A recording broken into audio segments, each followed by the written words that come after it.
চট্টগ্রামে ৫০,০০০-এরও বেশি ব্যাটারি চালিত রিকশা থেকে বছরে প্রায় ৩০৬ কোটি টাকার চাঁদা আদায় করছে একটি সিন্ডিকেট। বিদ্যুতের অপচয় ও যানজটের কারণে চলাচল নিষিদ্ধ থাকলেও পুরো চট্টগ্রামে দাপিয়ে বেড়াচ্ছে রিকশাগুলো। একদিকে রাজস্ব হারাচ্ছে সিটি কর্পোরেশন, অন্যদিকে ঘটছে একের পর এক দুর্ঘটনা। চট্টগ্রামের মনসুরাবাদ গোয়েন্দা কার্যালয়ের মাঠ ও সদরঘাটে শত শত ব্যাটারি চালিত রিকশার স্তূপ। জায়গা না পাওয়ায় আটক করা এসব নিষিদ্ধ রিকশা রাখতে পারছে না পুলিশ। অভিযানে এসব রিকশা আটক করা হলেও কোনোভাবেই বন্ধ করা যাচ্ছে না তাদের দৌরাত্ম্য। ৫ই আগস্টের পর অস্থির পরিস্থিতি ও পুলিশের অনুপস্থিতির সুযোগে প্রধান সড়কগুলোতে অবাধে চলাচল শুরু করে ব্যাটারি চালিত রিকশা।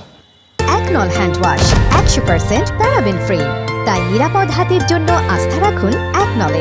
মানে ৬০০ টাকা ভাড়া দেয়, ভাড়া দেওয়ার পরে কোম্পানির এটা ১৭০ টাকা চার্জের বিল দেওয়া লাগে। সাইডে যে দোকান আছে, দোকান থেকে আমরা ভাঁজগুলো ওই দোকানে বেছে আমরা কিনে আনি। এখানে মিস্ত্রি আছে, গ্যারেজে মিস্ত্রির কাছে আনি দিয়ে মিস্ত্রি লাগাই দেয়। ওরা আটকায় আবার টাকা দিয়ে নাহলে একেবারে বন্ধ করে ম্যাজিস্ট্রেটকে নিয়ে তলা লাগান, আমরা বাইর করবো না।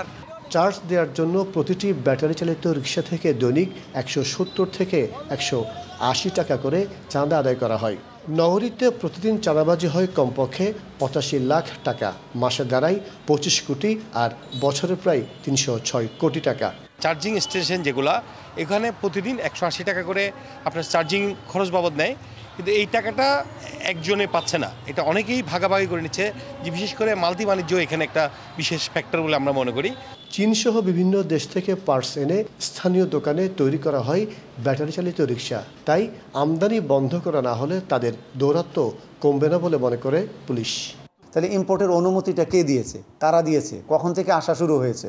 বিভিন্ন শোরুমগুলো আছে, সেই শোরুমে বিক্রি হচ্ছে, সেই শোরুমের দোকানের অনুমতি কারা দিয়েছে? পুলিশ এখানে একক কোনো বিষয় না, এটার স্টেক হোল্ডার অনেকে আছে। ট্রাফিক বিভাগের নির্দেশনা অমান্য করলে অবৈধ যানবাহন আটকসহ আইনানুগ ব্যবস্থা নেওয়া হবে জানিয়েছে সিএমপি। মাসুদুল হক, ডিবিসি নিউজ, চট্টগ্রাম।